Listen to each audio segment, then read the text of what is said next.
I got a group of budding public speakers right now. They're only about, what, 4 classes in, right? Roughly. 4 classes in, so we've made 1 speech already, and I see a lot of confident kids up here, but one of the biggest hurdles that we cross as public speakers is this idea of being comfortable in front of the room. 100%. And, you know, I thought your style was great. I thought you did a fantastic job as a public speaker. I actually noted that to Mr. Donahoe and these guys as well. They had a very good voice. I thought you were walking around great. I thought, you know, all the things that I try to teach these guys, I thought you were doing up there. So kudos to you. But I just wanted to, you know, these guys ask some questions. If you had anything to say to them, kind of just open discussion right now. So Absolutely. I'll let you I guess open it up to Q&A a little Take bit it to away. start with. I'd love to, learn a little bit more about you guys and help you guys out. I guess when you're talking about the comfortability out there, I guess the mindset that I go into when I speak, it's more of like just having like me and you are having a conversation right now. Like there's no one else in here. And then as I shift, me and you are having a conversation. And there's no one else in here. As I shift, so that when you're having a regular conversation, you're animate. You're yourself. You know what I'm saying? But most of the time, because you see how I'm doing it right now. I'm literally just talking to you. There's no one else in here right now. And that's how I think of it.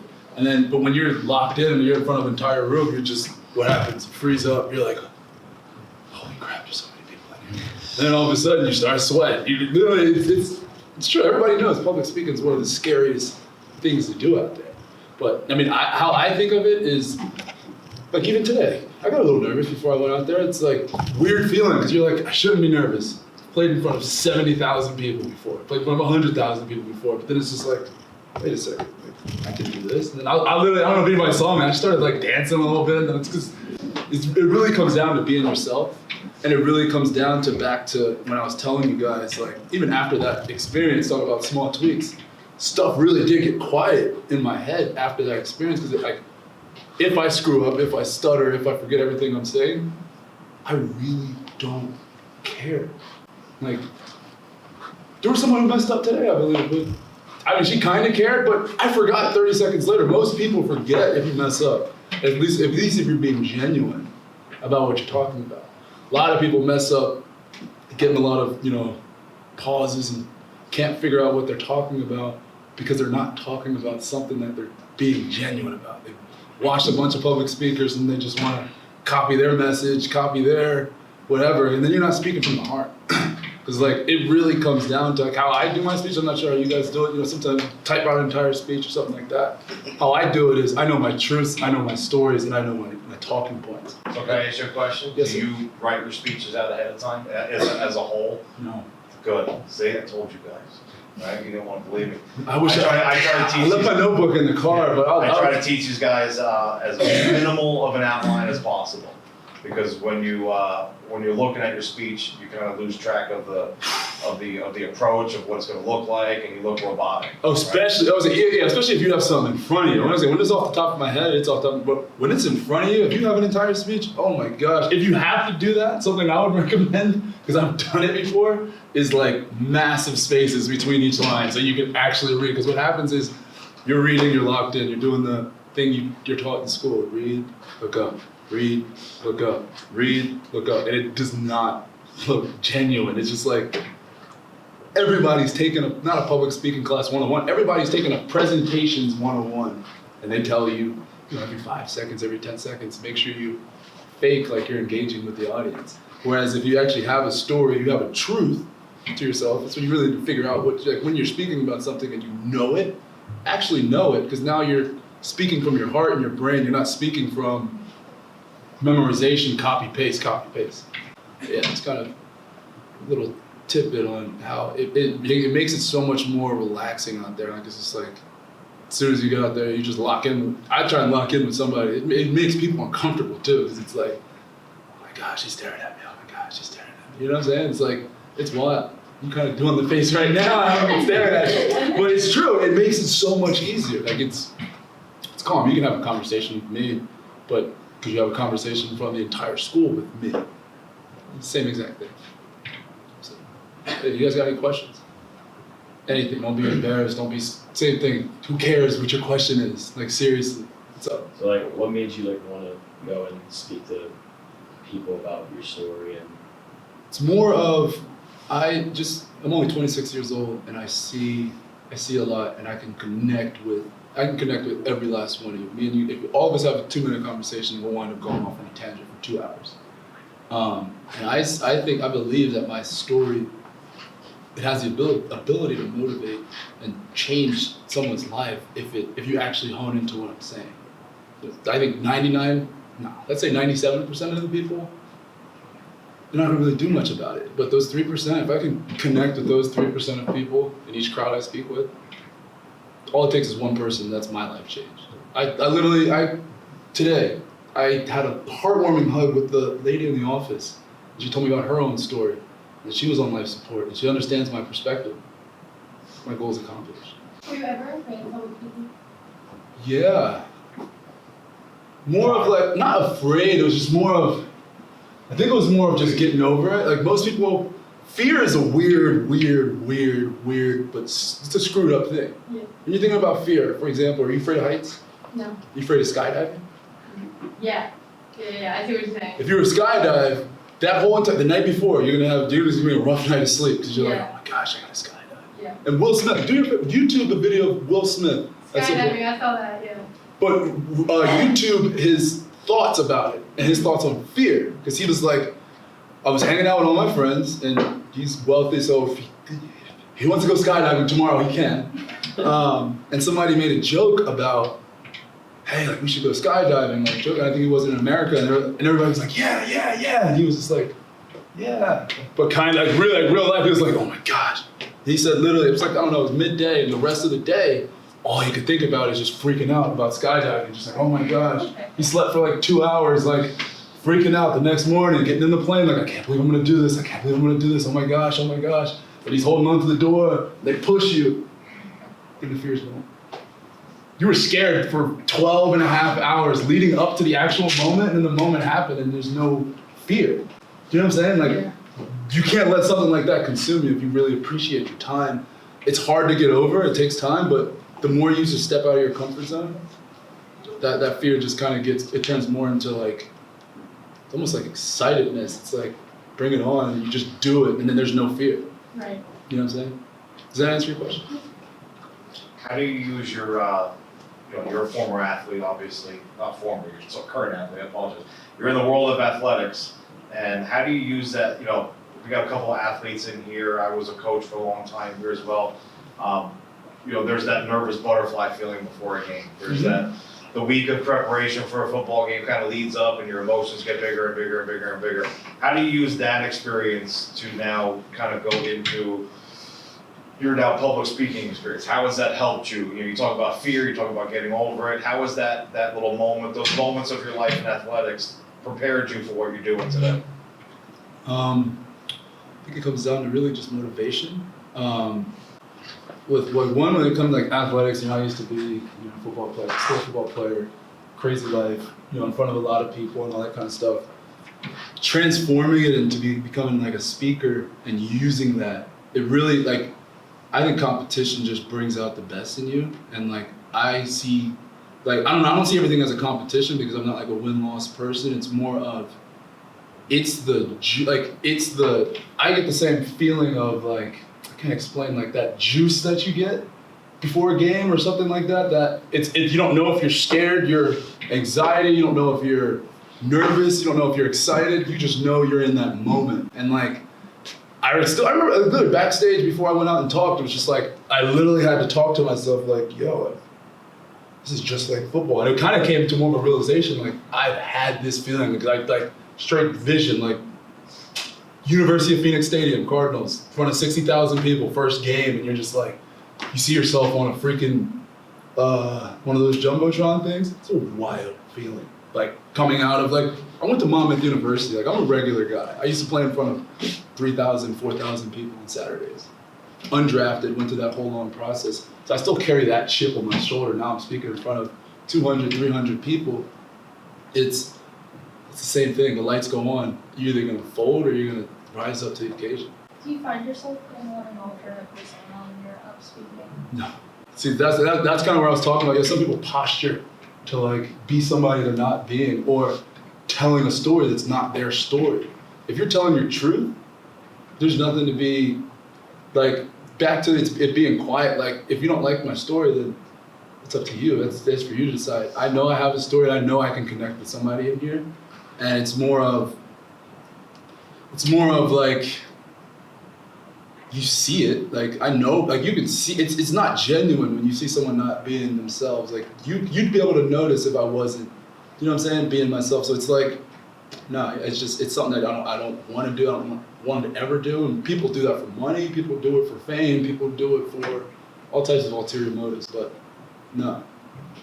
Did you ever have to, one of the phrases in public speaking that we look at sometimes is the old phrase is fake it till you make it. Mm-hmm. And, one of the bad parts of that is when you get there, that's not really you.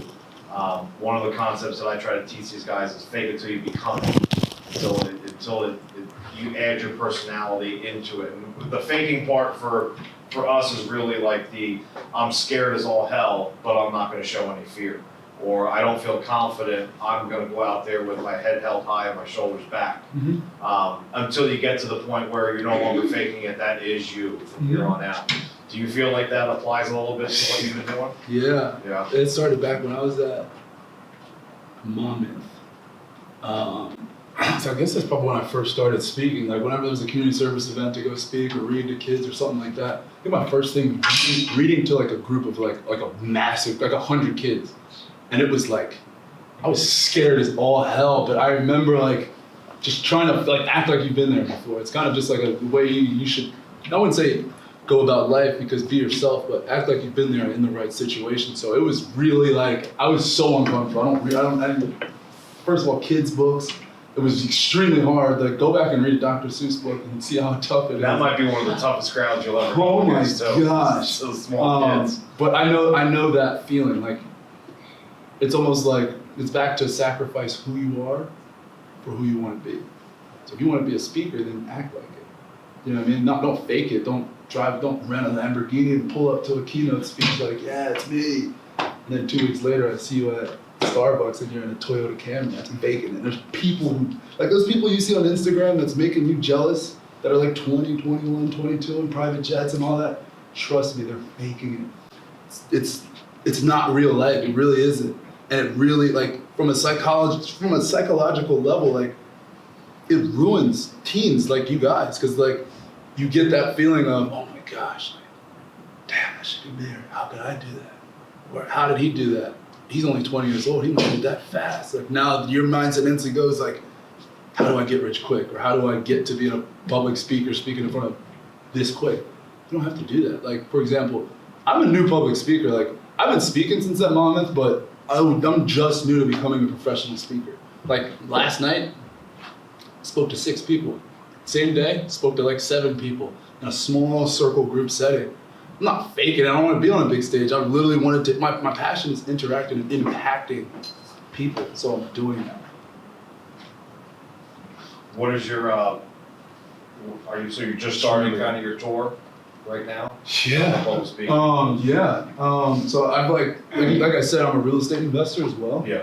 My passion is teaching collegiate athletes that they don't have to spend their whole life, investing. They don't have to define themselves as an athlete or as a football player.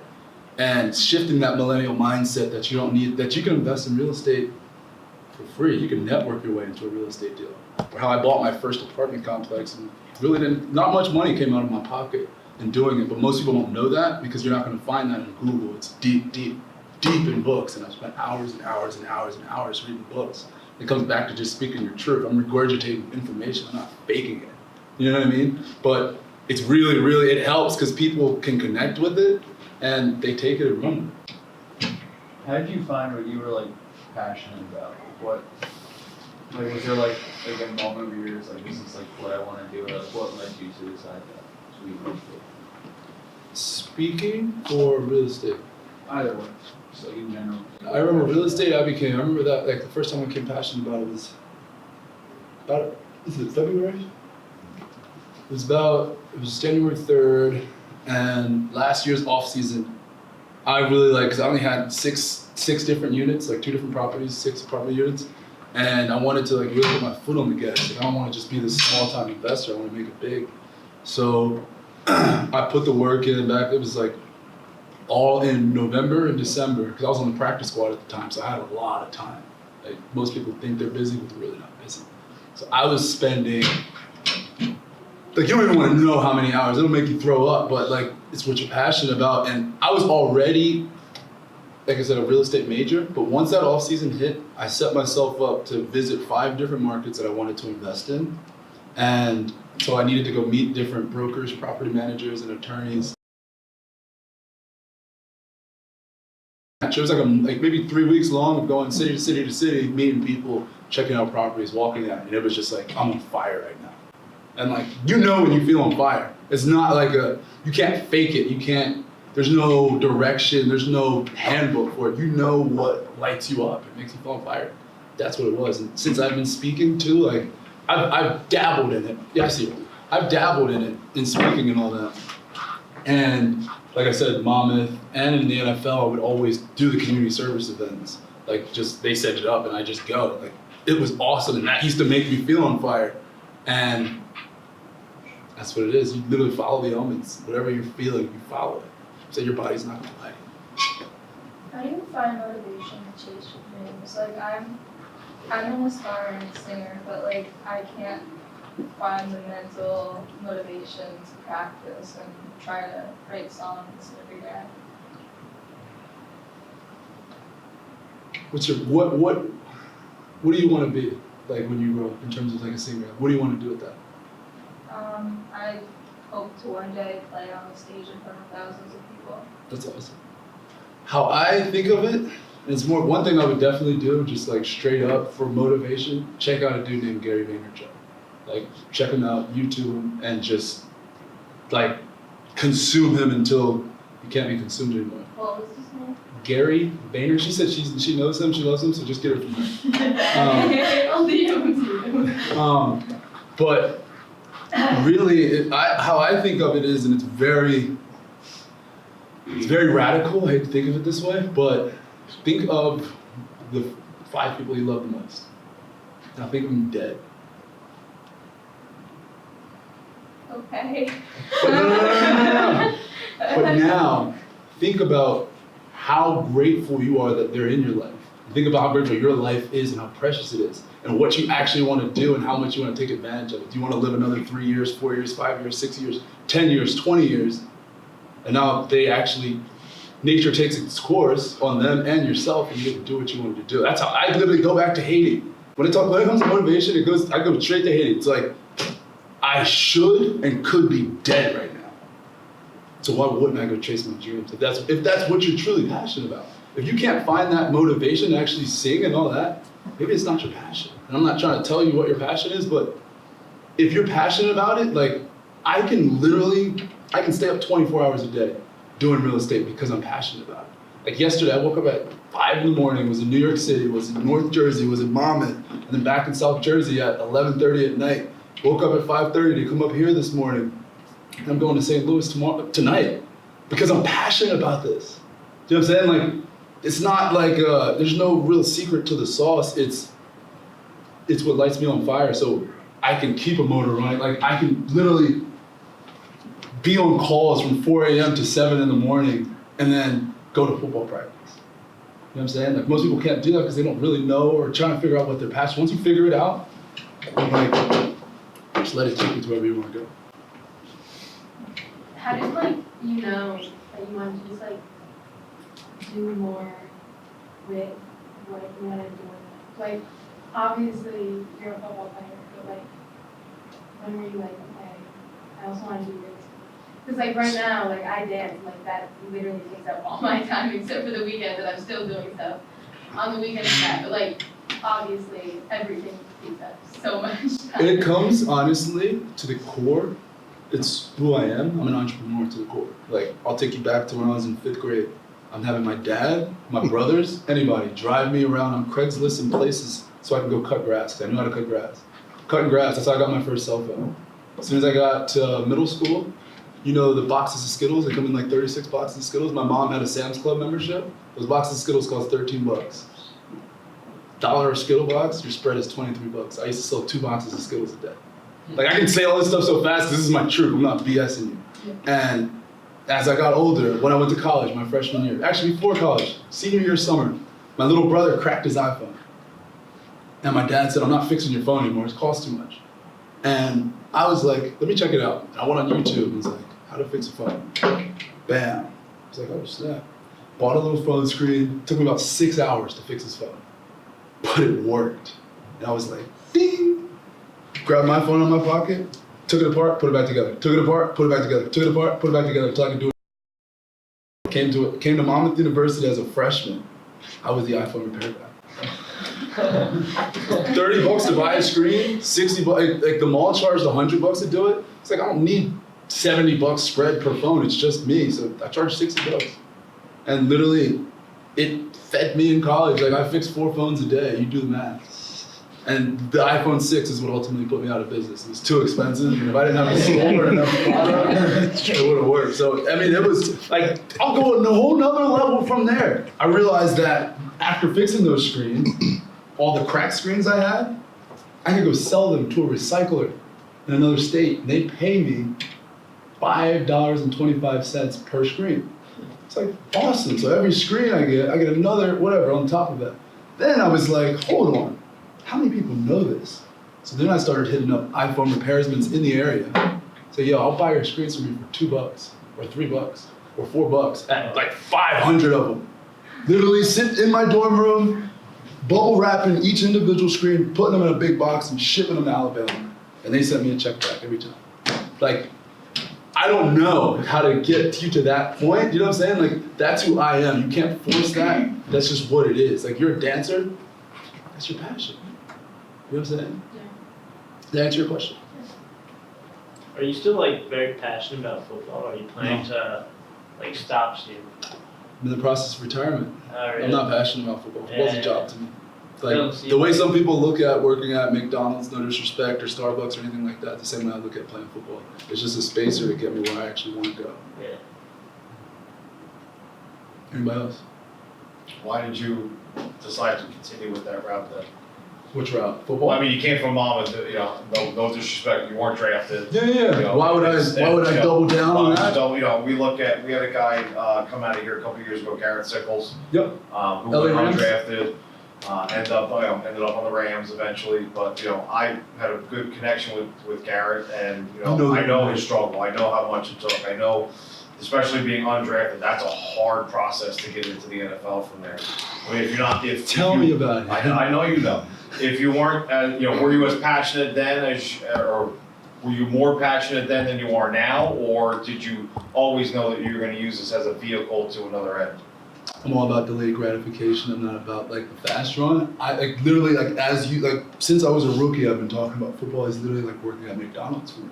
Like some people work at McDonald's because they know that they're gonna start their own mechanic shop. Some people say, no, I gotta get this job because I gotta do this and that. I knew that.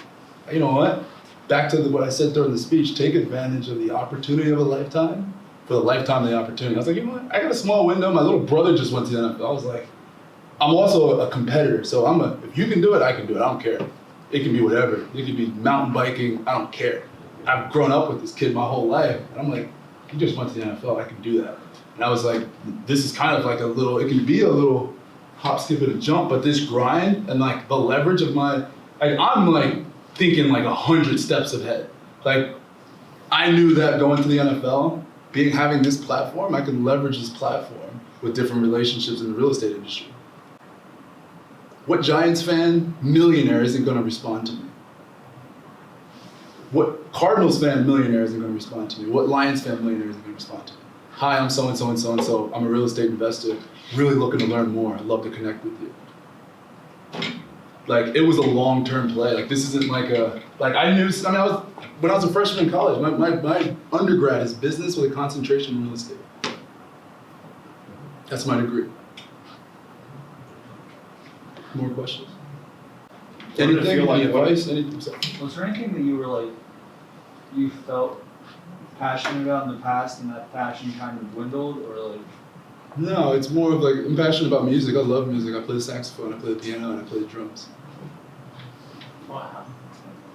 You know what I mean? Like, I'm passionate about magic. I can do sweet magic tricks.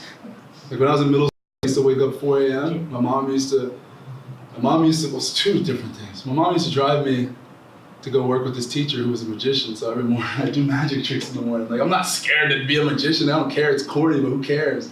And then I used to be super passionate about basketball. I'm still at, like basketball is my first love.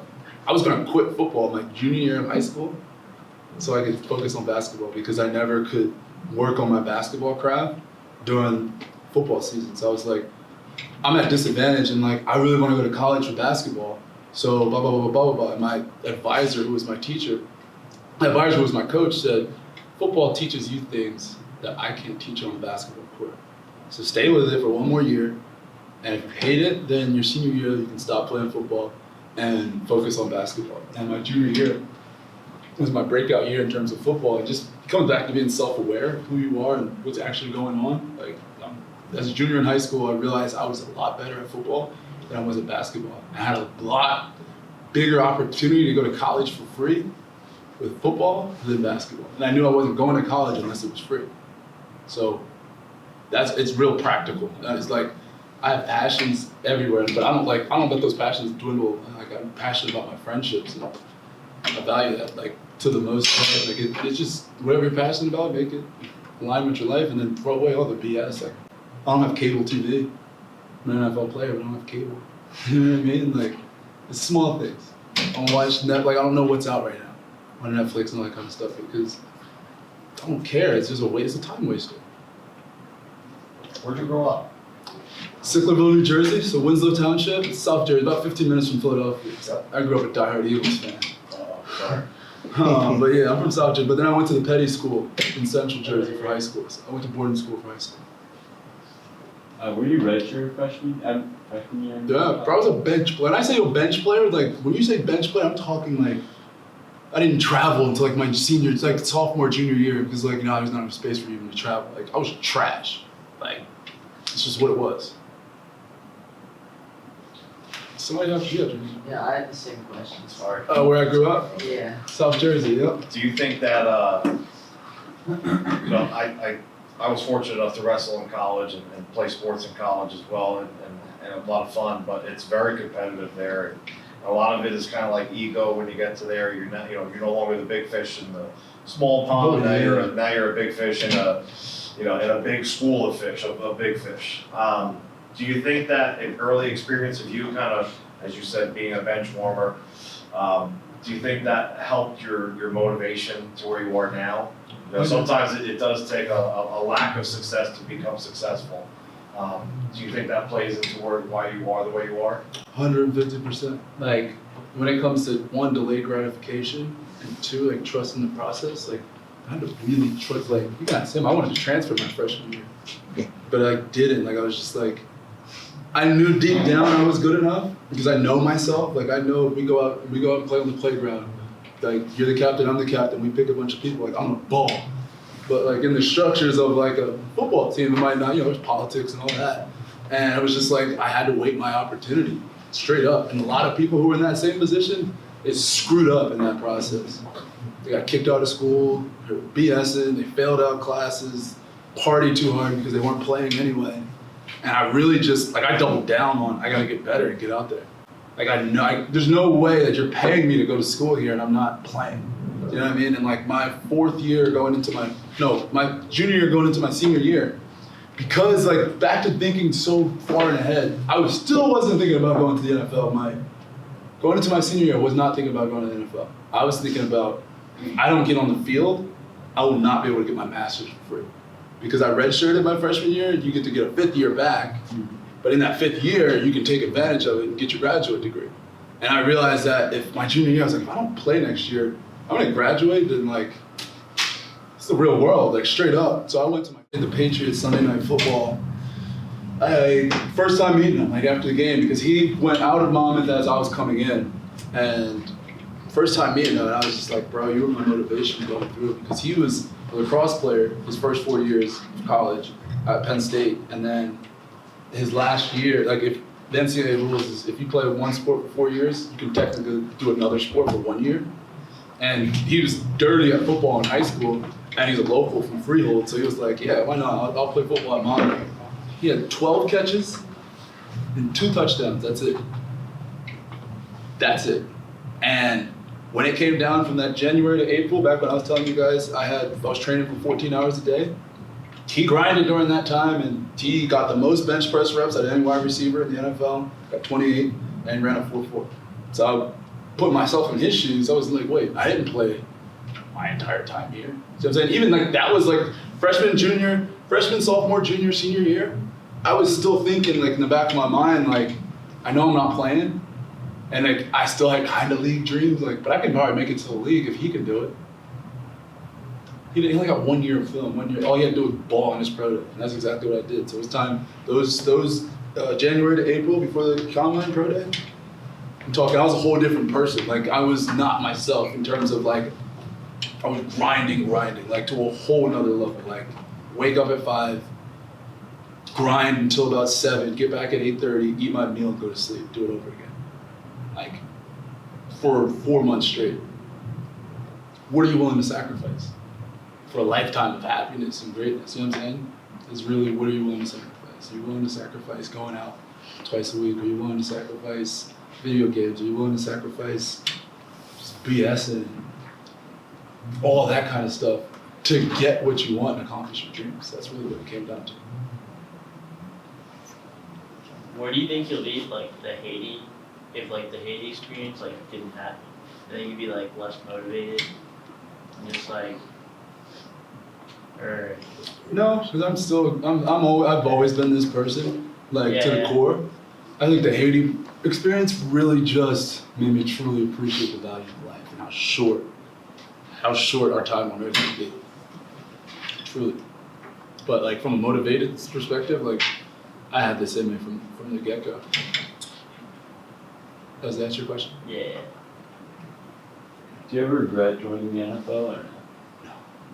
I don't have no regrets. No, it's like I've loved like all the experiences that I've had, all the people that I've met, and the fact that I can simply get a group of 400 people to listen to me because I played in the NFL. That's something I'm grateful for.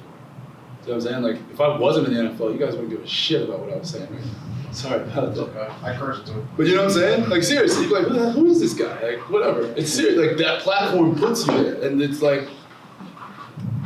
Now I have the power I can be evil and teach you guys how to do screwed up stuff, or once you got someone's attention, you have the power to do anything. But it depends if you're gonna be ethical or not. Tell them the truth or tell them some effed up stuff.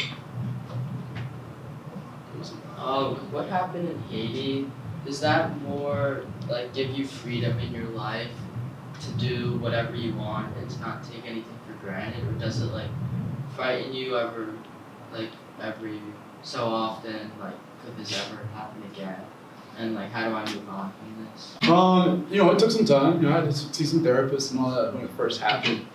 But it reached a point where obviously you're way more careful with everything you do. You're way more aware of like in different situations. Like, you know, I'm in a country that's my country, and I'm there helping them, giving out medicine, giving them my time, and that happens to me. You know what I'm saying? Like to come to grips with that, it's wild. But then to take it a whole nother level, what were those people going through to have to do that? You know what I'm saying? But it's like coming to peace with it, but then always just being aware. You know, like any situation, I'm always aware. Like when everything seems great now, I always tend to find myself like, as things are, when you're on top, that's when you're most vulnerable. So I always just stay grounded. Anybody else? You guys did a great job tonight. Keem and I, very proud of you guys. Good job. Can we get a Hakeem and nice round? Oh, you got another question? You got another one? I'm sorry. Yeah, no, I want to answer literally everything. Like, Go ahead. don't leave this room. Don't let me leave without answering your questions. It's up. What's it like being employed by the NFL? Like working with the NFL? You ever watch a puppet show?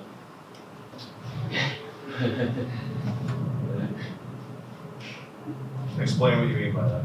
It's just, I mean, it's a dog and pony show. It's just you're putting on a show for the rest of America. It's 32 of the richest people in the world playing fantasy football. That's it. From an employee, being an employee of the NFL, that's what it is. You know if you had billions of dollars, you could build out a front office, so you could play fantasy football a lot better to know who the best players are and stuff like that. It's a little different. It's not like playing football as a kid out back. It's a little different. It's a job. It's straight up a job. It's a 9 to 5, but it's a lot worse. You get cursed at, and you can't retaliate because you'll get fired. At the end of the day, you got to put food on the table. Do you play fantasy football and do you watch yourself? So I thank you again for coming today. No problem. So, you guys had a nice little private session. Yeah. That's good. That's good. Alright. Thank you. Thank you. And thank you for coming again. No problem. Have a good one. Thank you. You said, do I play fantasy football and do I draft myself? Yeah. No. I don't play video games. Like, I don't have, like, my last game system was an Xbox 360. Like, riddle me that. Like, seriously, like. What's it like knowing Odell? Mr. Odell? Literally, like, we're all hanging on this class. Are you guys friends? Yeah. Same exact thing. It's like regular human being. But when you get a camera and you're in the spotlight and you're on TV every day, it's from a perception perspective, you know, the media might put somebody up into being someone different than you're not, but just a kid playing football. Like at the core of the NFL is a bunch of kids just playing football. Yeah, I mean, like straight up, under 25, just living their life, but being scrutinized for every step you made. Imagine when you walk out this room, you got 3 cameras just following you. TMZ. Like seriously imagine that. Like try and picture that. But like everywhere you go. Like as soon as you step outside of your house, there's a paparazzi picture of it. You're at the club, anything you're doing, there's pictures of it. You're out to dinner, there's someone. Imagine every single time you go out to eat. You have to sign every single person's autograph. You take a picture with every single person in the restaurant, and if not, you're a dick. Do you know what I'm saying? Like seriously, like that's the life that he lives. Like imagine all the stuff that you have to do, the people you want to see, your mom, your dad, your family, all that stuff. That's important. But now imagine every single where you go. That's probably the best explanation. But awesome, dude. To the core, is just another human, just like the rest of us. So. What do you do for fun or hobbies besides like what you want to do for a career? I have a 5-month-old daughter. Aww. Enough said. Yeah, it's a long time. Enough said.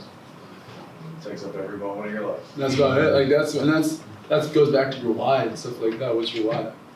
Straight up, I got a 5-month-old daughter. Do you have a question? So what was like the Germany thing that you were going to? I'm going to Germany it's at the end of March. I just got off a phone call when I was at lunch. To go pitch a group so they can give us $150 million and then go across the United States and buy a bunch of apartments. Essentially what it is. But I would never be able to be in that situation if I wasn't, networking and just being passionate about what I was doing, because I wound up adding value to an investor. Like adding value in small ways. Like I always just figure out how you can add value to someone's life, and that's how you can essentially grab onto them and gravitate with them. And that's kind of how it came down to. I was just a young, eager investor. They were Detroit Lions fans. Took advantage of my platform. So. How did you make connections and network? Did you do a lot of that in college or when? Yeah, I even believe if I wasn't, like I said, if I wasn't in the NFL, I still think I'd be in the same place in terms of real estate. It's about being intentional. I know you guys are very young, but as you'll see in the business world, people will be, when it comes to being businessy, they think it's businessy to give you my business card, right? It's very business. I don't have a business card. But you go to a networking event, it's like, hi, my name's Hakeem, here you go. Hi, my name's Hakeem, here you go. Hi, and that's what people do, and it's not genuine. You're not networking, you're just wasting paper, honestly. Networking really comes down to the fortune is in the follow-up. You see the opportunity of a lifetime every single day, everybody does, but most people just don't follow up on it, or just follow up on advice. Most of you guys won't be in contact with him after you leave this class because you won't follow up on his advice. Whereas I still talk to my 3rd grade teacher. Do you know what I'm saying? It's really just a network. Network is just be yourself and be genuine. And your network, your vibe will attract your tribe. That's really what it comes down to. If you're just a non-genuine person and just not doing things right, at the end of the day, people won't gravitate towards you. Does that make sense? You have your hand up? Sometimes just have your hand up. Yep, same things. But yeah, networking is really, you can be intentional about it. Like right now, if you're passionate about something, I would literally go on Instagram, go on the search bar, explore page, go to tags, figure out a hashtag, and just really just start networking with people. Just be genuine though. Some people copy and paste like, hi, I'm a so-and-so. Hi, I'm a so-and-so. Hi, I'm a so-and-so. Be like, hi, I'm a freshman from Red Bank Regional. I like to write poems. Like, I love your poems. How can I add value to you? Something like that. You know what I'm saying? Like, very, very simple, but that's networking. Networking is just being genuine. And just like, people say hi to you, say hi back. And really, instead of going around, most people go around life figuring out what can I get out of each person. You know what I'm saying? Most people at a networking event is like, I'm gonna stay in the corner until I see that guy from like JP Morgan. Oh, I'm gonna go talk to him. Oh, he's from Goldman Sachs. I'm gonna go talk to him. Because you're trying to figure out what you can get out of that person. Once you shift your mindset into how can I provide value into every single person in my life. Once you get to that point, your network will expand exponentially because once you have value to someone, it'll come back tenfold.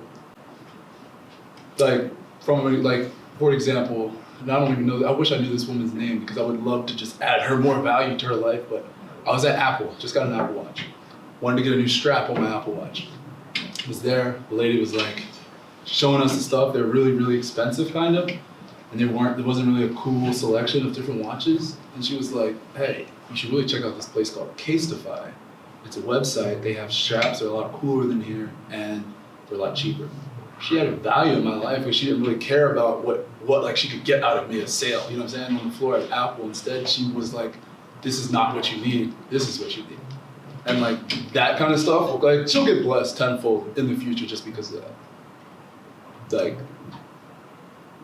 yeah, that's like really just how can you add value in anybody's life, whether it's the janitor, whether it's the principal, whether it's like anybody. You see a spot where you can add value, just do it and don't expect anything in return, but it might come back in return. And like now, from the future, 10 years from now, who knows? Like it might pay off because you did something that small from just giving and figuring out how to add value.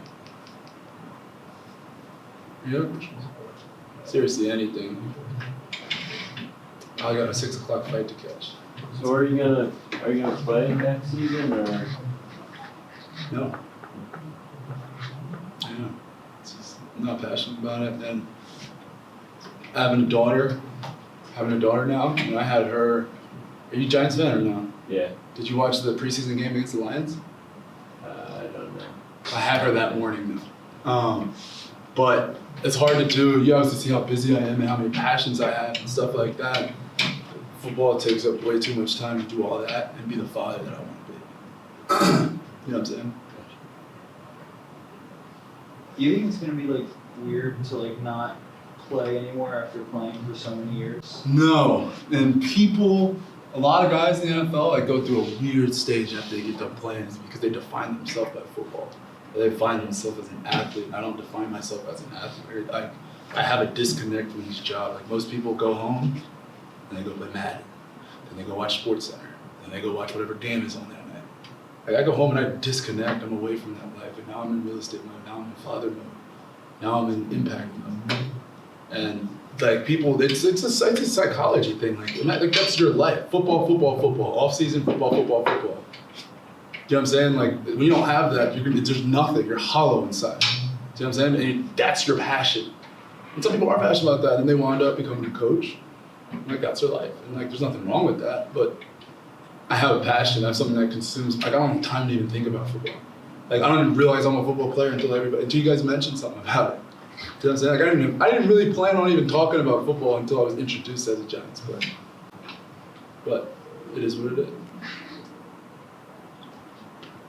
Any other questions? What's up? Who was like your role model growing up? Like you said Chris Hogan, because he went to Mom, but like did you have anyone else that you looked up to? When through the process, it was honestly my little brother, because he was in the NFL. He was doing it. Even when I was in college, and he was in college, he was a stud, like 5-star stud. Like he dropped out of college as a sophomore and went to the NFL. Like he's that good. So it was like. The motivation was, if you can do it, I can do it type of guy. And he did it. I'm like, I could do it. Like, I've literally grown up with this kid. I've played football, and everything. You know, I've done everything with him my entire life. Like, I know I can do it. So that was really from a motivational perspective. What music do you listen to? Is it music? Yeah, like what's your favorite artist? Right now, I really don't listen to music, like, cause I love music, but when I'm in the car, I have headphones in, it's a podcast about real estate, or it's Gary Vee's audio experience, which is really good. You should check it out. Gary Vaynerchuk, his podcast is awesome, but it's not really a podcast. It's him doing Q&As, him doing speeches and stuff like that, with the audio brought out and turned into podcast form. But music-wise, let me think. I like Masego, FKJ. Do you know them? They're good. This is a saxophone dude. I like Chance, the rapper. That's cool. Country? I do like country. Oh, he absolutely does. My daughter? And outside the light. Like my daughter, like that song, literally, she starts crying, I'd sing that, she's done. Instantly, it's insane. I've never been to a Carrie Underwood concert before. Like front row, it was awesome. But yes, I like music. I like every genre except like the. But I like who has a song like that? Who's that girl? I like that song. It's kind of like really like. I like that song. But yeah, what about you? What's kind of music? More like alternative pop. Like my favorite artist is Valles. Oh yeah. She has a few hit songs I really love, but those are my favorite songs. I also like Ariana Grande most recently. I basically listen to everything, but I hate country. You hate country? I think country music is just like rap music, but with a little twang on it. Same, they talk about the same stuff: money, girls, clothes, and cars. Just add a little twang to it. Same thing. But like crazy how much like the rap community and the country community just they probably make some dope collabs. You know what I mean? Nelly did it. Yeah. Anything else? We give him a big thank you. Thank you very much. Before we go, would you mind doing a picture with all of us? For posterity, would you mind taking it for us? Absolutely, that's my job. Thank you.